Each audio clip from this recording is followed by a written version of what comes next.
Pues bueno, soy el doctor Daniel Almaraz Guerra, Daniel. Soy endocrinólogo pediatra de formación. Soy mexicano, resido en México. Me formé también en México, tanto la universidad, ¿no? La carrera de medicina, la especialidad en pediatría en el Hospital Infantil de México, que es uno de los institutos nacionales de salud que tenemos aquí en el país.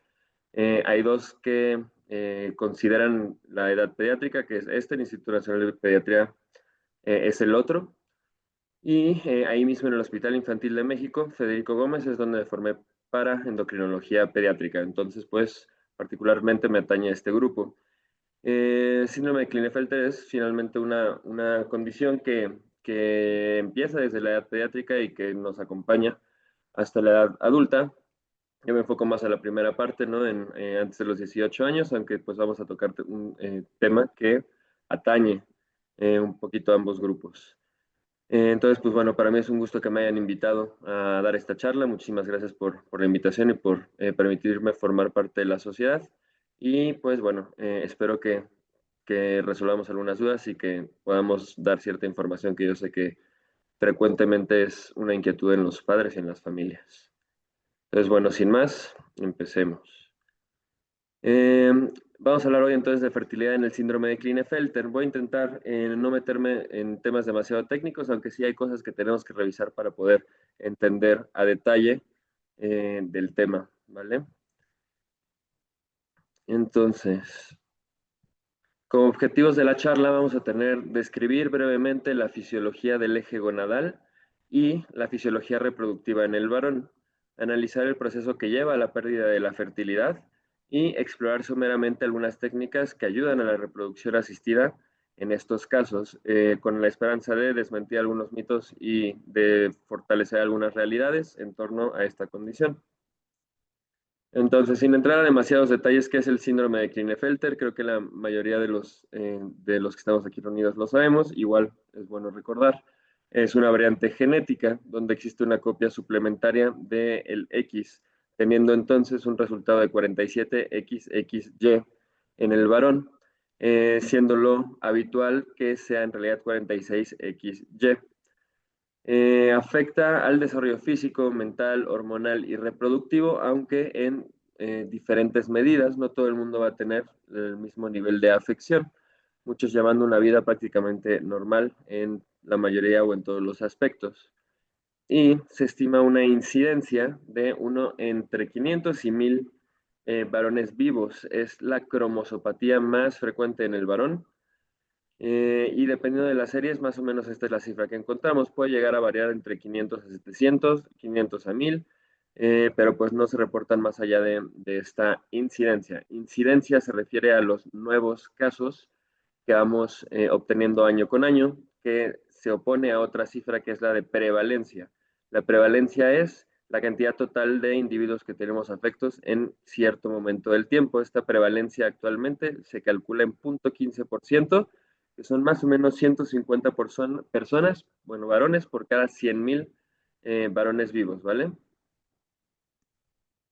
Y recordando aquí una imagen en donde podemos ver el X suplementario en el par sexual al final de la contabilización de los cromosomas. Ahora, causas genéticas y tipos que nos pueden provocar esta condición. La mayoría presenta el cariotipo que ya hablamos, 47XXY, aunque puede haber otras variantes, incluyendo mosaicos, que son aquellos casos en donde no el genoma completo tiene esta característica 47XXY, sino que puede haber una cierta mezcla entre células 46XY y 47XXY, o incluso variantes con más cromosomas del X. Y esto finalmente sí nos va a dar una repercusión en la manifestación de los signos o síntomas que podemos llegar a encontrar en el síndrome, sobre todo un poquito en relación a la cantidad de material genético expreso en estas X suplementarias, porque a veces podemos llegar a tener cierta inactivación de la información genética en cada uno de los cromosomas. Es un difícil diagnóstico, ya que en realidad las manifestaciones clínicas son un poquito inespecíficas, ¿no? Y a veces tenemos que ayudarnos en realidad de la reconstrucción de la constelación total de estos síntomas y aún así puede llegar a ser un poco difícil el diagnóstico si no tenemos un índice de sospecha elevado.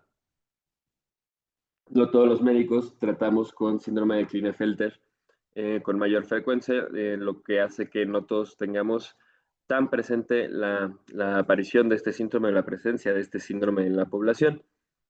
En esta gráfica que les enseño, es gráfica de uno de los artículos que revisé, en donde más o menos intentan estimar en qué momento se da el diagnóstico, encontrando que a nivel prenatal más o menos un 20% de los casos es que se llega a encontrar. Eh, Mosaicos pueden ser hasta 38%, eh, no mosaicos son 20%, disculpen. Y en cuanto al resto de la población, pues más o menos se calcula que prenatal 20%, en la adolescencia o en la infancia un 35% de los casos y en la vida adulta hasta un 45%. Acá ven, es donde vemos estas cifras. Como les digo, rara vez es detectado en la infancia, puesto que suelen haber manifestaciones leves según cada caso, siendo también amplia la variabilidad en la expresión de esta condición. Se calcula que en la mayoría de los casos ni siquiera se logran diagnosticar a lo largo del total de la vida de un sujeto. Tan es así eh, que en realidad hay ciertos puntos específicos que nos hacen sospechar, como qué puntos sí nos hacen sospechar que pudiéramos estar frente a una persona con síndrome de Klinefelter. En la edad pediátrica, por lo menos, lo que siempre nos resalta más en prácticamente cualquier problema que pueda estar teniendo un niño es el crecimiento. En este caso, el crecimiento acelerado, que aquí es un poquito problemático esto del crecimiento acelerado en el sentido en el que socialmente está mucho mejor visto que el crecimiento sea mayor, ¿no? Es rara la familia que te lleva a la consulta de endocrinología pediátrica a algún peque porque esté creciendo demasiado, ¿no? Al contrario, se enorgullecen de que esté creciendo demasiado y entonces rara vez suele ser un motivo de consulta, pero pues en endocrinología pediátrica decimos que tanto la talla baja como la talla alta deben de ser motivo de sospecha porque pues algo se está saliendo de lo normal. ¿Vale? Entonces la primera bandera roja que nos podría alertar por lo menos en edades más tempranas o dirigir hacia un síndrome de Klinefelter sería este crecimiento acelerado. Eh, Otras características que pudieran llegar a alertarnos son patrones distintos en el comportamiento, que finalmente ese es el de los que menos nos va a alertar, puesto que llegan a ser no tan evidentes estos patrones distintos del comportamiento o por sí mismos, por sí solos, nos llegan a levantar, ¿no? La antenita de que algo pudiera estar alterado.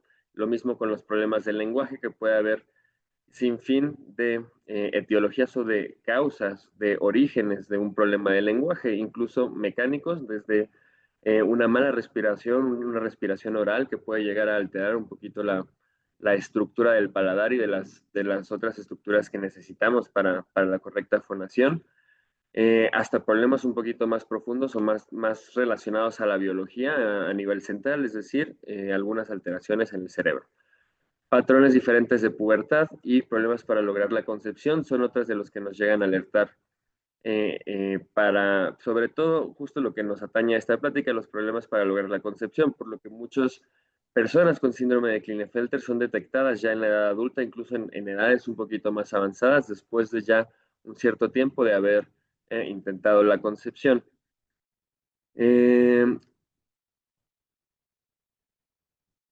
Eh, bueno, ya conocemos además la constelación de signos y de signos sobre todo, ¿no? Los signos son esto que podemos observar en un paciente diferente a los síntomas, que es todo aquello que alguien puede llegar a sentir y que no podemos en realidad constatar siendo un evaluador externo. Entonces, toda esta constelación de signos sin síntomas en presencia de alguna de estas banderitas rojas, pues es lo que nos puede llegar a hacer sospechar. ¿Qué signos y síntomas son los clásicos? Pues ya lo sabemos, la talla alta, las extremidades alargadas, puede llegar a haber ginecomastia, que es este tejido excesivo a nivel del pecho. Esto se debe a diferentes razones, ya sea por aumento de los estrógenos, por disminución en la testosterona, sobre todo por esta alteración en la proporción testosterona frente a los estrógenos. Puede haber una distribución de grasa corporal que llamamos ginecoide. Eh, particularmente en el crecimiento, por lo general esta aceleración del crecimiento no es brutal y se empieza a observar desde el inicio hasta mediados más o menos de la infancia, es decir, por ahí de los 4 o 5 años ya empezamos a tener cierta alteración en la T o cierto exceso en la talla. Esto comparado con el carril familiar que solemos calcular con base en la información de papá y de mamá. Encontramos que por ahí de los 8 o 10 años ya por lo menos estamos un carril, una percentila arriba de donde los esperaríamos encontrar, es decir, no un crecimiento brutal como ya les he dicho, pero pues sí llama la atención. En cuanto a esta parte del comportamiento, lo que más resaltan en la literatura es esta, llamémosla dificultad para la expresión y recepción precisa del lenguaje.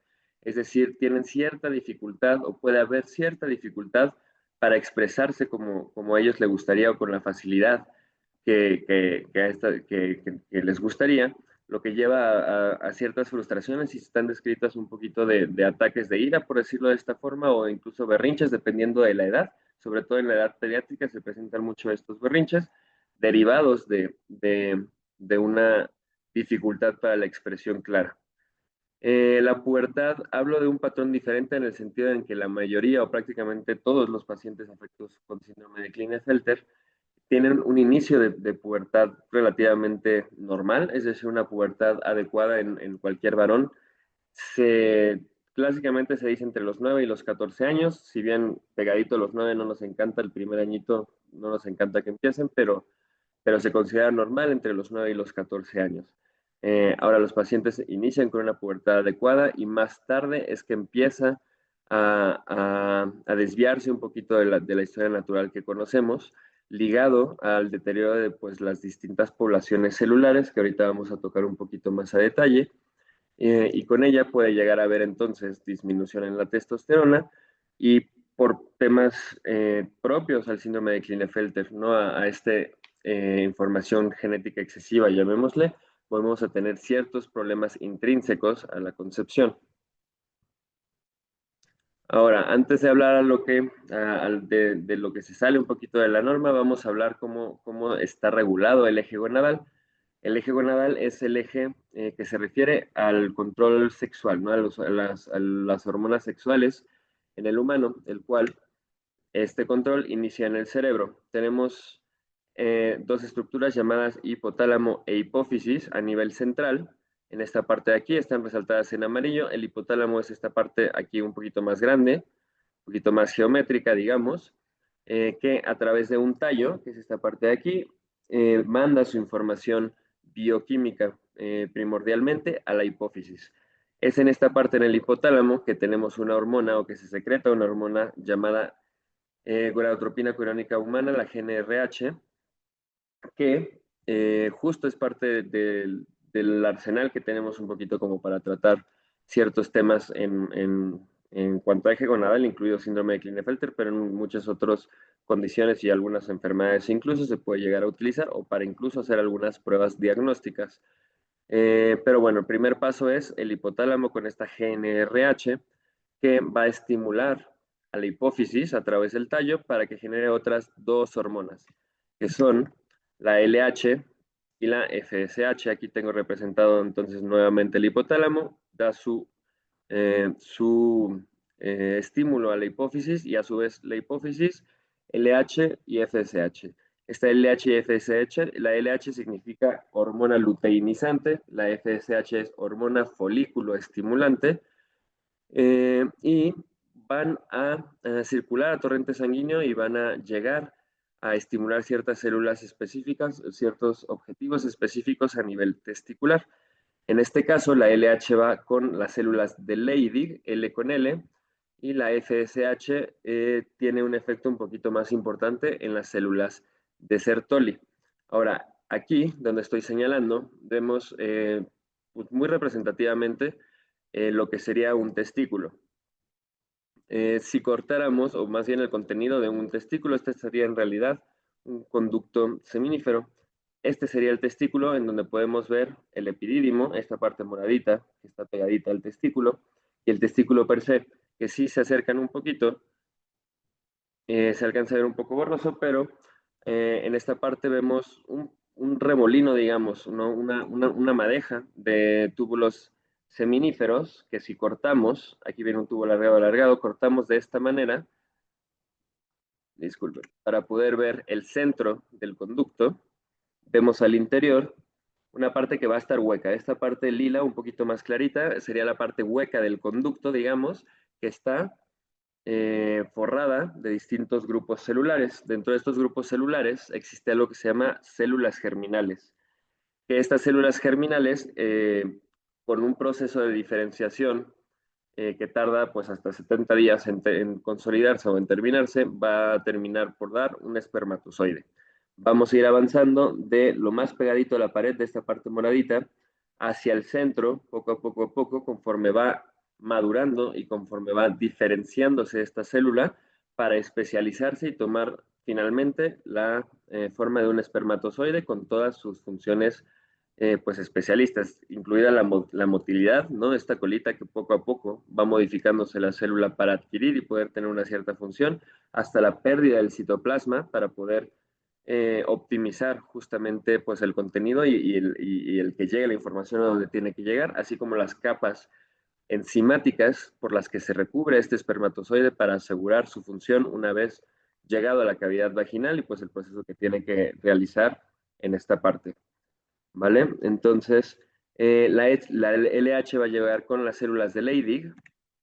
Bueno, aquí tenemos una representación un poquito más verdadera, es una fotografía histológica en donde aquí veríamos el centro del conducto que les estaba mencionando. Aquí se alcanza a ver un poquito la pared celular, en donde estas células con un núcleo un poquito más oscuro, un poquito más grande, serían pues los espermatocitos, de donde los cuales tienen que multiplicarse una vez por lo menos para mantener la población celular de la cual se van a seguir creando estos espermatozoides y conforme van avanzando se forma una espermatogonia o se forma una espermátide y finalmente vamos a alcanzar a tener un espermatocito. Ahora, rodeados, estas células un poquito mezcladas, un poquito salpicadas, encontramos las células de Sertoli, que durante muchos años se creyó que nos daban estructura, ¿no? Esta estructura que permite justamente este avance paulatino de las células de los espermatocitos hasta su maduración. Pero ahora se sabe que no solamente tienen que ver con estructura, sino también tienen que ver con un soporte, perdón, nutricional necesario para que estas células puedan justamente también diferenciarse. Ahora, las células de Leydig, que también vamos a tener mezcladas un poquito en este pool de diferentes células, la LH va a estimularlas justo para la producción de testosterona. Entonces, la LH más hacia las células de Leydig y más hacia la producción de testosterona, mientras que la FSH más hacia las células de Sertoli, que dan un poquito más de soporte estructural y les dan un estímulo para que secreten diferentes sustancias nutricionales. Ahora, sabemos que en el síndrome de Klinefelter podemos llegar a tener una alteración en los receptores de estas células de Leydig a esta hormona, la LH. Los receptores son las compuertas en cada célula que permiten que otras moléculas puedan llegar a actuar. Es decir, llega esta molécula, la LH, a la célula, hay una compuerta por la que puede llegar a dar su mensaje y se producen mensajes subsecuentes en la célula hasta que se produce el efecto que esperamos, en este caso la producción de testosterona. Sin embargo, al tener aquí una resistencia a la acción de LH, pues todo lo que viene después de LH se va a ver un poquito mermado. En este caso, la producción de testosterona, y esto nos explica que tengamos una disminución en la testosterona en personas afectadas con síndrome de Klinefelter. Muchas veces cuando tenemos un incremento de las hormonas antes de donde está el bloqueo, podemos llegar a encontrar otros efectos, particularmente en cuanto a crecimiento de las células. Entonces, las células pueden llegar a crecer en función a esta señalización deficiente, intentando compensar un poco la falta de testosterona, sin embargo, pues no se compensa y el resultado final es este déficit de testosterona. Ahora, las células de Sertoli usualmente también tienen receptores para andrógenos. Andrógenos son el grupo de moléculas como la testosterona, la dihidrotestosterona y otras tantas que el cuerpo llega a producir con mayor o menor potencia de efecto. Eh, y también tiene receptores para FSH, pues como viene bien en esta lámina, ¿no? Lo que estimula entonces, decía, la síntesis y secreción de moléculas que me va a ayudar a que las células germinales, estas células aquí un poquito localizadas a la periferia, puedan ir migrando poco a poco hacia el centro, hacia la especialización a espermatozoides. Al tener también entonces cierta resistencia tanto a andrógenos como a FSH, pues no tenemos eh, una meiosis, que es esta división de las células del par sexual, no tenemos una diferenciación adecuada, una supervivencia de las células y por ende puede haber una muerte celular programada mucho más frecuente, aunque no se conocen con exactitud los mecanismos todavía uno por uno que culminan en esta muerte celular programada, particularmente hablando de las células de Sertoli, las células germinales, eh, en el síndrome de Klinefelter. Sabemos que hay falta de secreción de otras hormonas que también se producen a nivel de estas células, lo que impide que el mecanismo de retroalimentación que habitualmente se da en el cerebro se dé adecuadamente. Todo esto finalmente va a hacer que aumenten mucho LH y FSH en respuesta a que no se está dando el resultado final, ¿no? Con una disminución de testosterona y por ende de esta diferenciación de las células germinales hacia espermatozoides. Aquí vemos un poquito mejor este tema de espermatogénesis, es decir, la génesis, la formación de los espermatozoides, en donde al centro culminaría el proceso, ¿no? Estamos viendo aquí un poquito la periferia que les hablaba, las espermatogonias que son de las primeras células, poco a poco van a ir teniendo ciertos cambios hasta convertirse en espermatozoides. Se sabe que en el síndrome de Klinefelter hay cierta fibrosis y alinización, es decir, que en vez de ser las estructuras especializadas y muy delicadas que podemos ver en esta lámina, se va perdiendo esta diferenciación celular para adquirir pues una estructura un poquito más, pues esto, fibrosa, ¿no? Inespecífica y en realidad sin la función que queremos ver. En realidad eso es con lo que tenemos que quedarnos. Hay una pérdida masiva de estas espermatogonias en los túbulos seminíferos a lo largo de la edad. No se sabe con exactitud en qué momento, pero sí se sabe, o sea, sí hemos hecho algunos estudios en donde se ve que antes de los 15 años, pues prácticamente hay una buena o una relativamente buena cantidad de espermatogonias, aunque sí, desde edades tempranas se sabe que la cantidad es menor a aquella de sujetos no afectos de este síndrome. La testosterona pasa un poquito igual. Esto que les hablaba al principio, que la pubertad suele iniciarse en un momento adecuado, pero más adelante se va perdiendo un poquito esta progresión que tenemos tan caracterizada. Aquí vemos en esta gráfica, en el primer estadio de la pubertad, estas puntitos naranjas representan el máximo, en este estudio en todo caso, el máximo de los niveles alcanzados de testosterona en pacientes XY. El azul es el mínimo alcanzado de testosterona de los niveles séricos de testosterona en pacientes XY. Y en negro, en esta línea, vemos la medición de pacientes con síndrome de Klinefelter, esto en el primer estadio de la pubertad, en donde, pues si se dan cuenta, estamos exactamente en el promedio, ¿no? Teniendo síndrome de Klinefelter.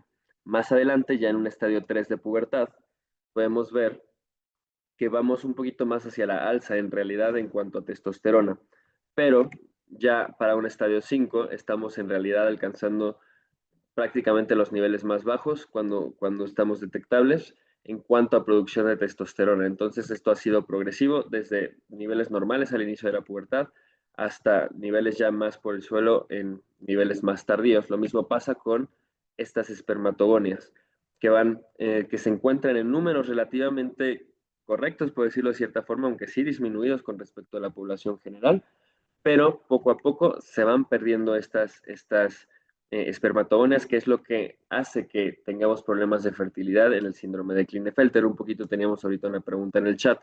Entonces, esto es el por qué en realidad el paciente con síndrome de Klinefelter tiene problemas de fertilidad, y sobre todo por esta parte de la espermatogénesis deficiente, Y al mismo tiempo tenemos pues también una disminución en la testosterona que si bien no necesariamente tiene un efecto directo en la fertilidad, sí tiene una intervención en todos los procesos alrededor del mantenimiento de estas células y de ciertos procesos que pueden culminar pues en empeorar el pronóstico de fertilidad. Tenemos este término que es azospermia, que se refiere a pues, prácticamente la falta de espermatozoides, ¿no?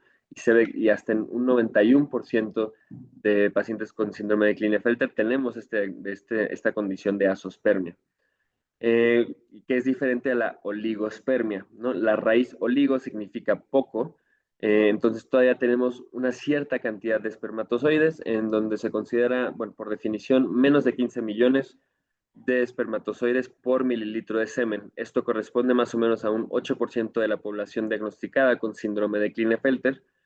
Como pueden ver, no es demasiado. Inicialmente, al inicio de la pubertad, tenemos un crecimiento del volumen testicular y esto es esperado en prácticamente todos los varones. A partir de 4 milímetros de volumen testicular es que consideramos que inicia la pubertad. Ahora, en pacientes con síndrome de Klinefelter, este aumento del volumen puede verse hasta 12 milímetros, que normalmente al término de la pubertad en un varón sin síndrome de Klinefelter podemos llegar hasta arriba de los 25, iniciando del 4 hasta 25. En pacientes con síndrome de Klinefelter lo más que se ha visto es 12 mililitros y después de esto puede llegar a haber una disminución en este volumen hasta 5 mililitros más o menos. Esto se debe justo a la atrofia de estos conductos seminíferos en donde se van perdiendo poco a poco las espermátides, ¿no? Estas células. Y antes de llegar a la pérdida total, pues atravesamos por un periodo de oligospermia o de hipospermatogénesis, en donde esta espermatogénesis que estábamos hablando se da un poquito con menor ritmo hasta pues finalmente culminar en una zoospermia, que es la pues detención. Debido al desarrollo prostático puberal normal, en la próstata no hay ningún problema y la próstata contribuye mucho a la cantidad de mililitros de la eyaculación, pues hay realmente siempre una eyaculación normal.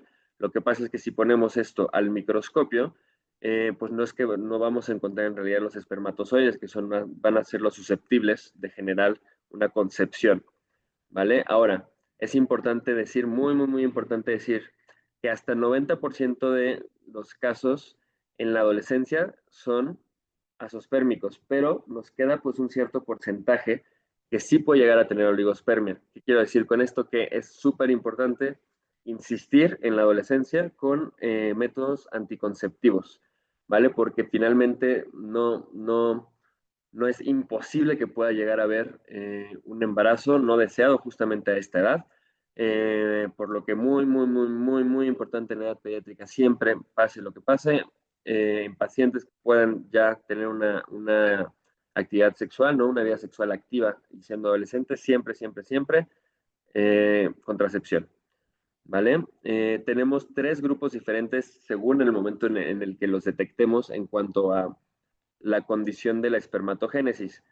Focal, que se refiere a que cierta parte del testículo tiene cierta actividad, no como islitas, digamos, que tienen la capacidad de esta espermatogénesis, que finalmente puede llegar a ser después incompleta y para terminar en una ausencia total de células germinales. Ahora, a partir de 1998, o bueno, un poquito antes, se empezaron con ciertas técnicas para intentar pues rescatar, ¿no? a estos espermatozoides que sí pudieran llegar a ser viables para la concepción.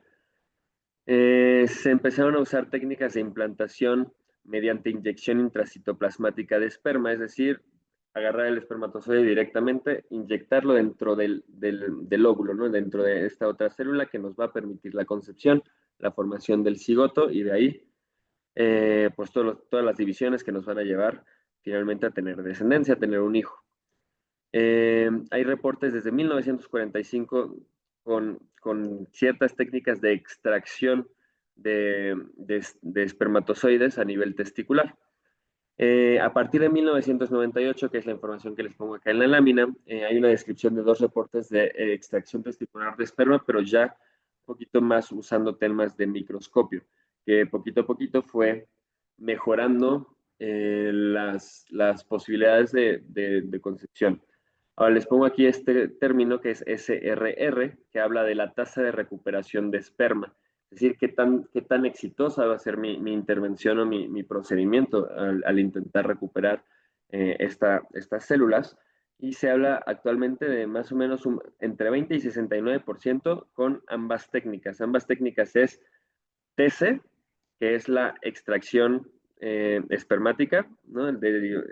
Sí, la extracción espermática simple, digamos, y la otra es la misma, pero con microdisección y con ayuda del microscopio, que lo que nos permite el microscopio finalmente se refiere, bueno, más bien antes se refería o se decía que este test es un poquito entrar a ciegas, en el sentido en el que vamos, entramos, tomamos pues esta muestra, un poquito sin ver exactamente en dónde estamos apuntando y pues después tenemos que ir a analizar a ver si encontramos el material adecuado, comparado con esta otra técnica que ya habla de este microscopio, en donde puede haber una pequeña disección del tejido y podemos observar entonces las estructuras macroscópicamente y hay ciertas características que nos hacen pensar que en ciertas zonas puede haber mayor o menor presencia de células viables y es un poquito ahí donde cambia la técnica. Ahora, aquí en esta tabla no quiero ni mucho menos que la leamos a detalle, pero a partir de 1998, aquí les presento a partir de 2001, es una recopilación de todos los estudios que se han ido pues instaurando, pues es decir, poco a poco se ha abierto más interés en este tipo de temas y los autores poco a poco han ido agarrando pues más caminito a la investigación en esta parte. En la parte de la derecha les pongo SRR, esta tasa de recuperación de los espermatozoides, la cual vemos pues que es bastante variable, pero pues contenida dentro de este 20-69% que les estaba platicando. El promedio de esta tasa en la mayoría de los, bueno, teniendo en cuenta la mayoría de la evidencia, es de 39.6%. Ahora, factores pronósticos, ¿no? ¿Qué es lo que nos puede llegar a afectar, a mejorar o empeorar finalmente la tasa de recuperación o esta extracción de espermatozoides? Hay diferentes estudios, todavía nos faltan, la verdad es que bastante investigación en este aspecto, pero se ha reportado desde el volumen testicular. En uno de los estudios que les presenté, se describe un volumen promedio de 7.8 mililitros. Recuerden que yo les había dicho que a partir de 4 mililitros empieza la pubertad, pero llegamos casi que hasta 25 cuando se termina este proceso en un varón sin afección. Pero bueno, uno de los estudios, el promedio es de 7.8 mililitros, perdón, más o menos 2.5, es decir, entre unos 5 y 10 mililitros, con asociaciones positivas a mayor volumen y una asociación un poquito más negativa si nos acercamos a los 5 mililitros de volumen. Otro factor que ha sido descrito es los niveles de FSH, en donde a menor valor de FSH se habla de 31 contra 40, que ya sería un poquito más elevado en uno de los estudios. Otro estudio me refiere un 28.4 unidades contra 33, un poquito más elevadas, encontrando mejores resultados a menor cantidad de FSH. Hay otros estudios que llegan a reportar un poquito niveles de testosterona, aunque también nos falta más información al respecto, en donde se ha asociado mayores niveles de testosterona con un poquito mejores resultados también, hablando de 11.37 nanomoles por litro contra 7.28, pues la diferencia no es tampoco tan grande, ¿no? Son prácticamente 4 nanomoles en este caso. En otros estudios, que es donde más eh, pronóstico, donde más peso hemos visto en realidad es en la edad de la extracción. Y esto es un tema un punto donde quiero hacer mucho énfasis porque finalmente entendemos que es una preocupación muy importante en las familias esta parte de la descendencia, pero también hay que entender que muchas veces esta preocupación o esta inquietud es más de los padres. ¿Vale? Muchas veces los pacientes afectos de síndrome de Klinefelter justamente son muy pequeños para siquiera empezar a pensar en tener o en querer tener descendencia, cuando los padres ya están encima de los pacientes queriendo ver de qué forma podemos preservar o no, o mejorar un poco la fertilidad. Ahora, lo primero y lo más importante siempre es pues, ver que la persona involucrada, en realidad no el paciente, sea quien quiera tener descendencia. Si no hay interés de descendencia, por más que busquemos cosas que hacer, pues finalmente no va a haber el por qué, ¿no? El por qué hacer todo este tipo de cosas. Y entonces, esto aunado a un poco esta información que les voy a decir, que antes de los 15 años en realidad las técnicas de preservación empeoran el pronóstico, pues no tiene caso pensarlo tan tempranamente. Es decir, yo le quiero tomar a mi hijo de 5 o 10 años una biopsia o hacer una extracción de espermatozoides para mejorar, ¿no? Pensando que al ser más joven vamos a mejorar este resultado, pues no, falso. Antes de los 15 años los resultados son en realidad malísimos y se ha visto que la edad en donde podría ser un poquito o más bien la mejor edad para hacerlo es entre los 17 años y los 35 años. Antes de esto no tiene mucho caso hacer una extracción per se, pero lo que sí tiene caso quizá a los 15, 16, 17 años es empezar a sensibilizar a nuestros hijos sobre el querer o no querer esta descendencia, porque ya tenemos que empezar a tomar decisiones no muy lejos de ahí, o por lo menos empezar a generar pues el interés o el desinterés para esto, ¿no? Y para ver hacia dónde estamos dirigidos, pero siempre es muy importante, más que el deseo materno o paterno, considerar el deseo de la persona que va a tener esta paternidad. Ok, ahora, hay varios grupos que se han puesto a estudiar la mejor edad, que como les decía, ya se sabe que es entre los 15 y los 35 años. Aquí les tengo un resumen un poquito en una tabla de los diferentes estudios que hemos tenido. TC positivo, esta extracción convencional de espermatozoides, de esperma, y una asociación positiva con respecto a la edad contra una asociación negativa, ¿vale? Hay algunos grupos como Damani en 2001 que describe por primera vez, por ejemplo, el congelar esperma extraído de un joven de 15 años sin en realidad mejorar tampoco por medio de esta técnica las posibilidades de fecundación. Hay otros grupos como el de Van Saen et al. Que reportan tasas bajas de esta extracción, hasta 5% en pacientes abajo de 16 años, justo esto que les decía confirmado por otras líneas de investigación, por ejemplo la de Reeves en 2013, comparado con un casi 50% en pacientes entre arriba de los 17 años y hasta los 35 años. Estas son las dos técnicas que les estaba mencionando ahorita. TC, que es una extracción convencional de espermatozoides a nivel testicular, contra micro-TC, que es un poquito más novedosa, con una extracción apoyada de microscopio quirúrgico y una disección quirúrgica de los tejidos. Ya en las últimas series se estima que los resultados son similares, aunque sí se inclina un poquito más a la microtese, con una recuperación de hasta entre 40 y el 60% de los casos. A partir de aquí ya se utilizarían técnicas de inyección de esperma intracitoplasmáticas, las cuales empezaron, estas sí, desde 1999 y han ido pues también siendo cada vez un poquito más finas, por decirlo de cierta forma. Aquí les tengo una comparación de cada una de las tasas de extracción en cuanto a cada una de las técnicas, pues siendo la mayoría similares, con este promedio de 37.19.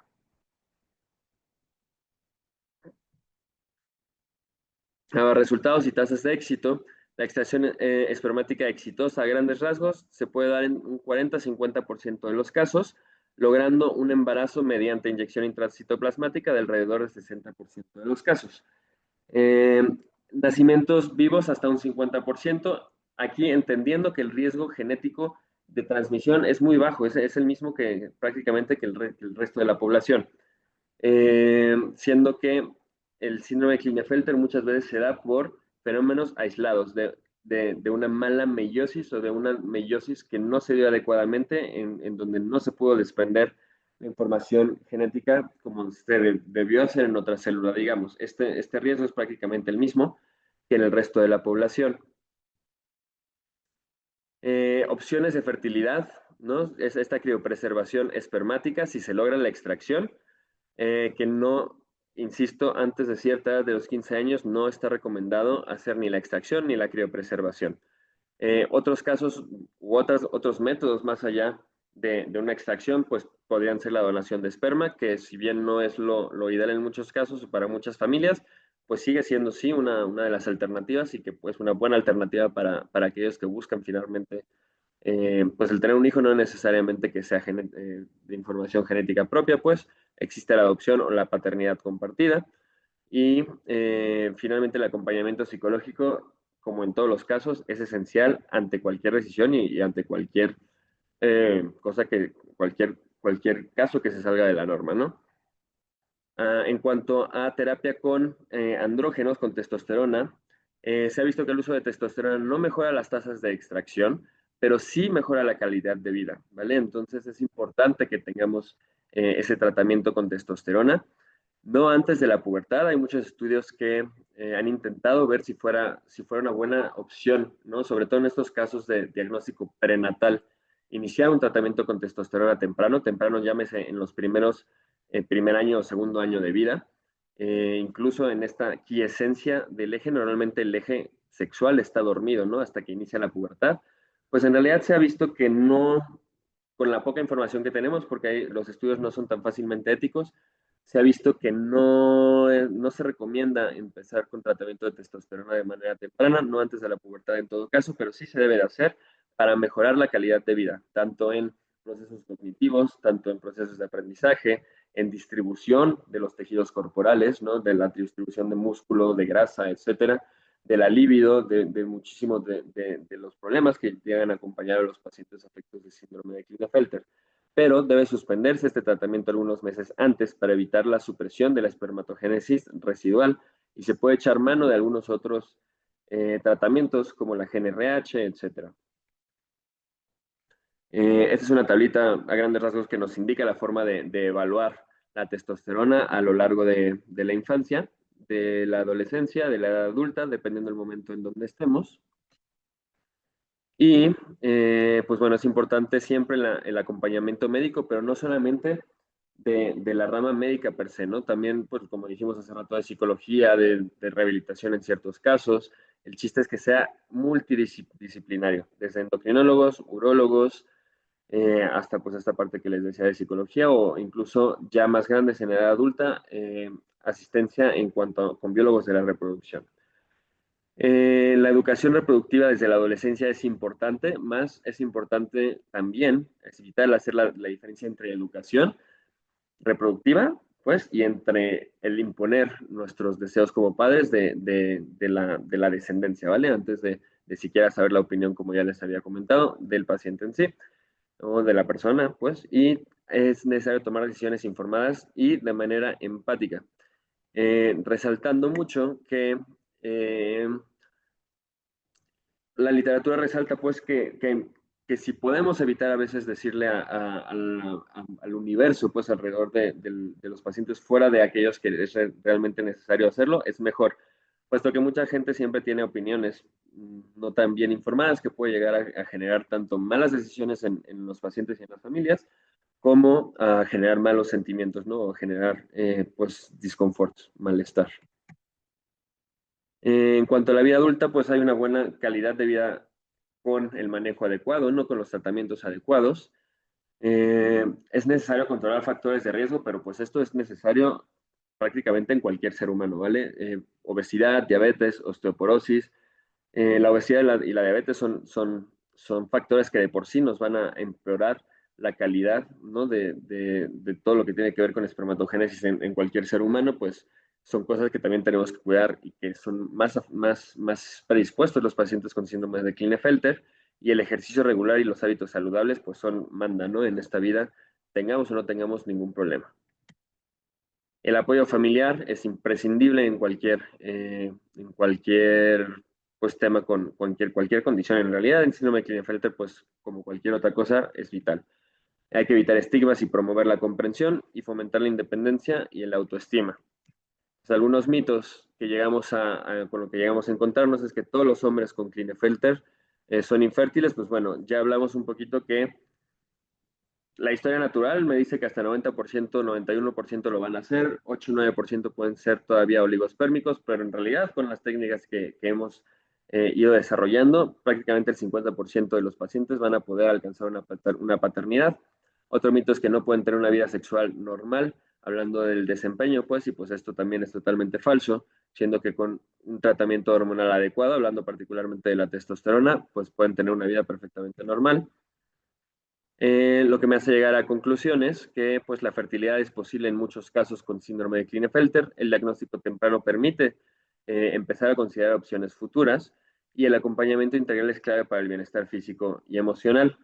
Cerrando con que en los últimos 20 años múltiples estudios han demostrado que la fertilidad en pacientes con síndrome de Klinefelter puede considerarse hasta alrededor del 50%, aunque hay que considerar que los resultados son variables en las diferentes series dependiendo de las técnicas de extracción de esperma y de las condiciones, pues la verdad es que de cada país también. Se requieren estudios prospectivos para determinar adecuadamente estas investigaciones y no solamente los observacionales retrospectivos que hemos tenido mayoritariamente. Y hay pocas variables ahorita consideradas predictivas, siendo la edad la más determinante y sugiriendo esta extracción o este uso de técnicas entre los 16 y los 35 años para mejorar justamente pues el éxito de estas técnicas. Creo que la presentación sería prácticamente todo y creo que tengo algunas preguntas en el chat. No sé si ustedes también tengan alguna pregunta que quieran ir haciendo.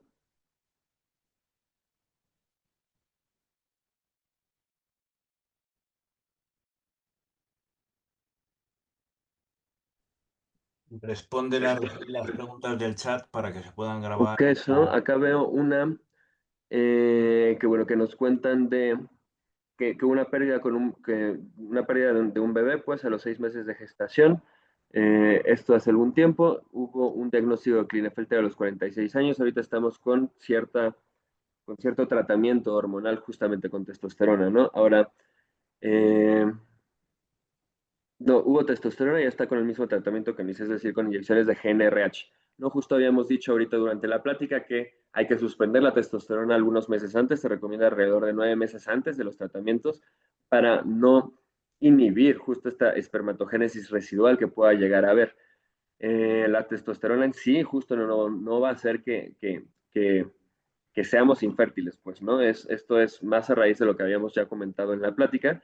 Sin embargo, la GNRH sí nos va a hacer retomar un poquito esta población o cierta actividad para permitir la espermatogénesis y que esta esperma pueda llegar a fecundar. Ahora, una vez fecundado, pues ahí hay varias causas por las que pudo haber una pérdida gestacional, pues a veces cuando hay ciertas malformaciones cromosómicas o genéticas, sí puede haber una pérdida, más sobre todo asociada en los primeros meses de gestación.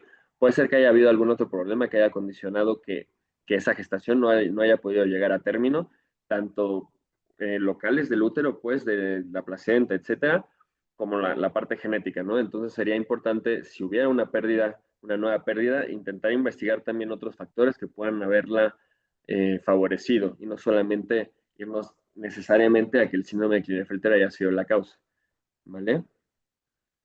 Nos comentan igual de un obligo. Siempre sí, claro, nos comentan que llevar al psicólogo para que se vaya preparando. Definitivamente, el acompañamiento psicológico en la adolescencia, independientemente de haya o no síndrome de Klinefelter, siempre es importante. Ahora, en un paciente afecto que tiene un poquito de ruido en temas muy particulares, sobre todo en aquellos adolescentes que ya saben desde pequeños o desde antes que quieren una paternidad, por supuesto que es importante, ¿no? Pero importante es empezar a tocar estos temas desde los 15, 16 años, incluso un poquito antes, tocarlos, más no presionar y más no insistir, ¿no? Pero sí, el acompañamiento psicológico es vital en cualquiera de los casos. Nos comentan de diferentes diagnósticos que hayamos tenido, oligoastenoteratospermia, que todo se refiere finalmente a la cantidad y a la motilidad, porque otra cosa no solamente es la cantidad de espermatozoides que tenemos, sino como en cualquier otro varón, que tenga cierta función, ¿no? Que la motilidad sea adecuada, que las enzimas que lo recubren sean adecuadas, para que también puedan llegar mecánicamente hasta donde tienen que llegar. No todo es la información genética, también es la calidad de estos espermatozoides. En México, que yo sepa, no se realizan microteses. Tendría que checar un poquito más el dato, pero hasta donde tengo entendido, no se ha en realidad llevado hasta acá, por lo menos a la práctica en todo caso. La ginecomastia es adecuada hacerla. Más que hacerla la ginecomastia, es la condición en donde tenemos un incremento de este tejido glandular a nivel pues, del pecho, ¿no? Sí se asocia un poquito más a síndrome de Klinefelter, aunque hay varios artículos que nos dicen que pues, es bastante similar la presencia de esta ginecomastia que en cualquier otro adolescente. En los adolescentes se recomienda por lo menos vigilancia de un año. Muchas de las ginecomastias se reducen naturalmente 1 o 2 años después, aunque también se ha visto que después de 2 años es más difícil que llegue a haber una resolución espontánea y ya pasamos un poquito más a temas quirúrgicos. Podemos intentar algunos tratamientos hormonales durante esta vigilancia por lo menos, por ejemplo, con tamoxifeno, raloxifeno, que son medicamentos que bloquean la acción de los estrógenos, particularmente a nivel del pecho, lo que ayuda a disminuir un poquito este volumen. Si vemos que no hay mejoría 2 años después de vigilancia y tratamiento, podríamos empezar a considerar técnicas quirúrgicas o antes incluso, dependiendo también, no sé, de qué tan mal o no lo hace sentir pues a la persona en cuestión. El estrés psicológico sí está como muy descrito como algo que nos motive a tomar más técnicas quirúrgicas o una actitud un poquito eh, más agresiva. La testosterona inyectada no necesariamente va a provocar problemas de próstata en realidad. No está asociado tal cual. La testosterona, los efectos adversos que pueden llegar a encontrarse al ser excesiva es más un incremento en el hematocrito, es decir, que la hemoglobina, toda esta parte, la anemia normalmente es cuando tenemos una hemoglobina bajita, la testosterona puede incrementarla, lo que incrementa el hematocrito y puede hacer que sea un poco más viscosa la sangre y hay algunos problemas relacionados a esto. Pero en sí la próstata, hasta donde yo sé, y lo voy a revisar, no tiene en realidad efectos adversos secundarios A. Eh, Preguntan, ¿a partir de qué edad consideraríamos empezar, aunque un niño empiece a ir al endocrino? O si considero que hay que hacer algo a una edad muy temprana o es mejor esperar. Me imagino que están preguntando particularmente de pacientes afectos de síndrome de Klinefelter. En pacientes afectos tal cual, yo recomendaría el llevarlo con un endocrinólogo pediatra desde el diagnóstico. Hay algunos casos prenatales, hay algunos casos que son un poquito pues, ya más tardes o postnatales. Al diagnóstico es importante llevarlos al endocrinólogo porque hay ciertas investigaciones que tenemos que hacer en ciertos momentos. Si es prenatal, los primeros 6 meses nos van a dar una ventana para poder hacer investigaciones hormonales que no vamos a poder hacer entre los 6 meses y hasta que inicie la pubertad. Eh, una vez iniciada la pubertad, pues sí o sí es necesario que vayamos acompañando y viendo a partir de qué momento va a ser necesario que iniciemos con la testosterona, que es un poquito variable, ¿no? Dependiendo de las guías. Y en casos en donde no tenemos síndrome de Klinefelter, pues ir al endocrinólogo pediatra solamente sería en caso de ver alguna alteración, ¿no?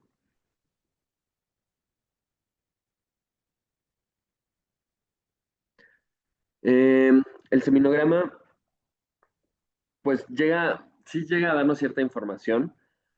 Más que recuperar espermatozoides viables, pues existe esta parte que decíamos, ¿no? Con ciertos tratamientos como con la GnRH puede llegar a haber para recuperarse cierta espermatogénesis, sí, que con estas técnicas de extracción, pues va a ser posible justamente recuperar. En algunos casos se puede incluso llevar a crioterapia, pero sí, o sea, recuperar es una palabra que quizá me mete un poquito ruido, pero sí se puede llegar a facilitar o sí, sí, sí, a mejorar con ciertos tratamientos, tanto hormonales como de extracción.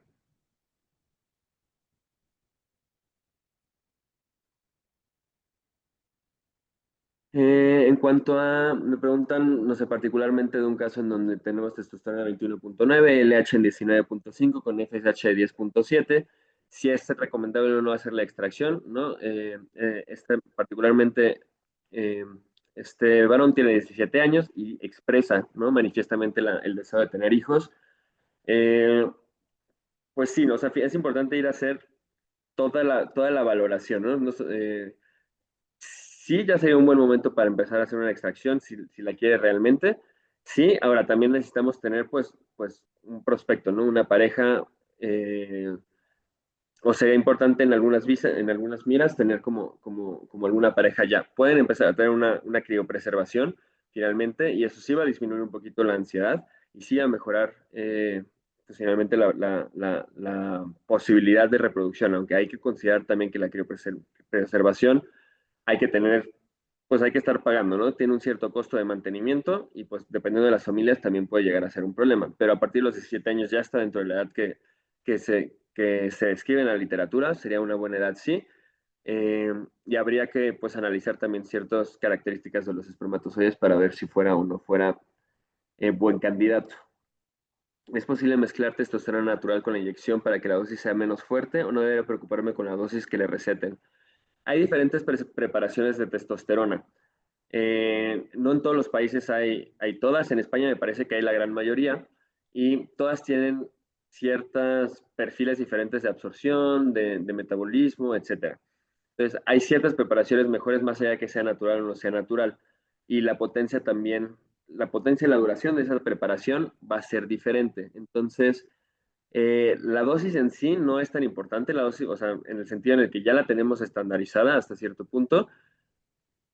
La calidad o no, un poquito de esa testosterona te la va a dar si es un enantato, si es un citrato, si es diferente tipo de preparaciones y qué tan frecuentemente se deben de administrar, porque hay algunas que tienen que ser, no sé, hay algunos patches pues que son de liberación continua, hay algunos geles que son de liberación continua, comparado contra, por ejemplo, una inyección que va a ser mensual, que al principio te va a dar cierta potencia y a partir de cierto momento del mes va a ir disminuyendo, ¿no? Con efectos mucho más notables por su ausencia, pues que brilla por su ausencia hacia el final de este mes, ¿no? Una curvita un poquito más así, comparado con otras preparaciones que te van a dar una liberación un poquito más sostenida. Eh, con mucho gusto en cuanto a la plática, qué bueno que fue informativa. Sí puede llegar a ver, me preguntan si es doloroso el microtese y qué cuidados posteriores debe tener el paciente. Sí, como cualquier intervención puede llegar a ser molesto. Finalmente tomamos ciertas precauciones para que sea lo menos doloroso posible, pero sí puede haber cierta dolor local, cierta tumefacción local. Y los cuidados posteriores son como de cualquier intervención, ¿no? O sea, tener la higiene necesaria, podemos tomar algunos preparados como paracetamol, ibuprofeno, etcétera, como para aliviar el dolor, pero en realidad no es nada mucho más allá de, de cualquier otro procedimiento convencional, pues.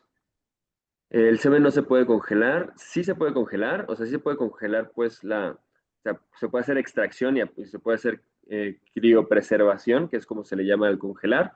No se recomienda desde los 15 años porque no va a mejorar, en realidad, ni la extracción va a ser buena, ni el congelar va a mejorar eh, ese pronóstico final, pero sí es posible congelar y criopreservar, sería en realidad la expresión. Y el semen, ya entendí la pregunta, no, o sea, el semen tal cual no se puede congelar así tal cual, sí se necesita hacer como una técnica para poder llevarla a criopreservación. Pregunta cuál es el valor adecuado a mantener en un joven de 14 a 15 años. Me parece que particularmente hablando de dosis de testosterona. Eh, la suplementación de testosterona como se hace en realidad es que se inicia con pequeñas dosis y se va aumentando progresivamente, intentando eh, eh, hacer mímica pues de la fisiología, lo que normalmente el cuerpo haría por sí mismo. Pues es decir, cuando nosotros empezamos la pubertad, no empezamos con 250 miligramos cada mes, ¿no? O sea, por decirlo en términos de miligramos de las preparaciones que conocemos, sino que el testículo poquito a poquito va secretando pequeñas cantidades hasta que se incrementa, se incrementa, se incrementa junto con el volumen testicular. Y lo mismo intentamos hacer con la sustitución de la testosterona. Empezamos con dosis pequeñas, 25, 50 miligramos al mes. Poquito a poquito se va aumentando, es decir, cada 6 meses más o menos vamos duplicando, duplicando, 25 a 50. Si empezamos en 25, vamos a 50. En 50 empezamos, en 50 nos vamos a 100. Eh, para justo no tener esta aceleración y estos cambios que en el cuerpo no van a ser fisiológicos y que pueden ser no necesariamente pues estéticos incluso, ¿no? En muchos casos y que pueden llegar a adelantarnos ciertos procesos demasiado rápido. Entonces, empezamos con 25 a 50 y por al cabo de unos 2 años y medio, vamos a llegar a una ampoula completa de estos 250 miligramos o los equivalentes en cuanto a las otras preparaciones, los parches, los geles, etcétera. Entonces, ya llegando a cierto tiempo después de estos 2 años, ¿no? Si tenemos síntomas asociados a una falta de testosterona, pues ya vamos individualizando el caso y ya vamos aumentando las dosis según sea necesario para cada paciente, monitorizando efectos adversos, efectivamente, es decir, tomando esta biometría hemática que les digo, donde podemos ver este aumento de la hemoglobina o del hematocrito, y también, pues, juzgando un poquito riesgo-beneficio, ¿no? O sea, si todavía me hace falta un poquito de dosis en cuanto a síntomas, pero ya tengo, no sé, la hemoglobina, el hematocrito, pues, no sé, en 70, pues, habría que valorar un poquito hasta dónde, o quizá cambiar un poquito las presentaciones, ¿no? Más allá que aumentar la dosis. Eh, pero pues sí, eso se tiene que individualizar en cada caso. La migraña sí puede llegar a ser que esté relacionada a la testosterona, no es de los efectos más descritos, pero sí, 100% puede estar asociado.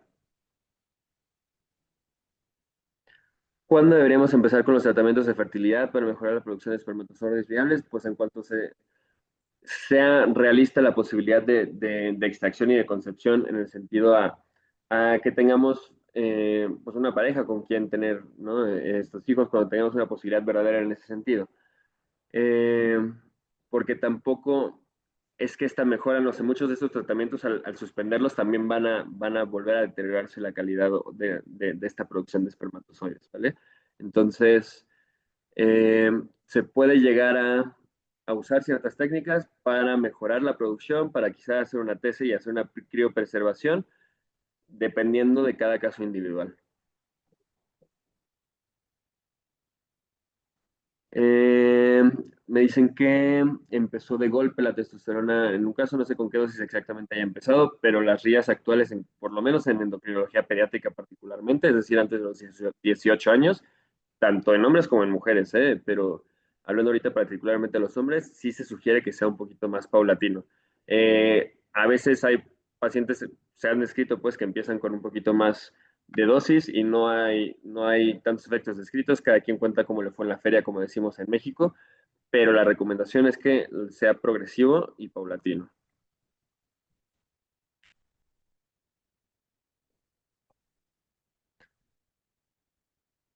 Cuando alguien dona semen, se le extrae los testículos y luego se congelan, ¿no? Que yo sepa, sí, la extracción en los donadores es extracción de semen, pero no conozco la verdad el proceso exacto de la donación de semen. No sé cómo se trata, o sea, no creo que nada más se congele ya. No sé exactamente cuál es el proceso. La verdad, ahí sí tendría que hacer una investigación un poquito más a detalle para poder resolver particularmente esta duda.